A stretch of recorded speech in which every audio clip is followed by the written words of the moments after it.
Now, One Health is the connection between human health, animal health, and the environment. COVID-19 has been the best example of what One Health is about and when it goes wrong. The health of the forests, the wildlife, and the people who live around those areas are a perfect model for One Health, which WCT has been working on for many years, because to get successful conservation outcomes, you really got to look at the health of the people, the wildlife, and the environment, and protecting all three is central to the message of One Health.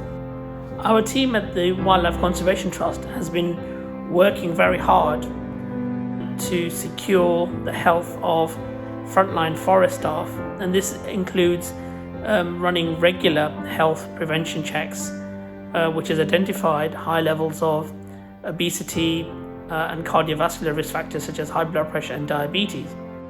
We've also learned from our work with frontline forest guards that they're exposed to a number of diseases such as exposure to trauma. So this is either encounters with wildlife or due to accidents in the field. These have an important One Health role, because if you haven't got a healthy and safe front line, your ability to protect the forests and the wildlife from illegal wildlife crime is going to be affected. If there is reduced capacity to sort of impact on illegal wildlife crime, you will see more animals such as the pangolins being trafficked. And we all know the impact of illegal wildlife trade at the human-wildlife interface, such as in the wet markets where these animals are sold, and where diseases such as the SARS-CoV-2, which has actually caused our global pandemic, can actually spread.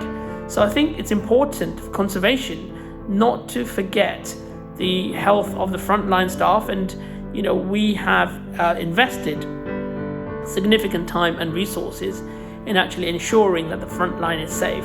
And it's not just the wildlife that will benefit, it'll actually be human beings locally as well as globally by actually having a role to play in preventing future pandemics. So One Health is not just for the spread of disease, but actually for us to manage better conservation efforts through looking after the health around protected areas.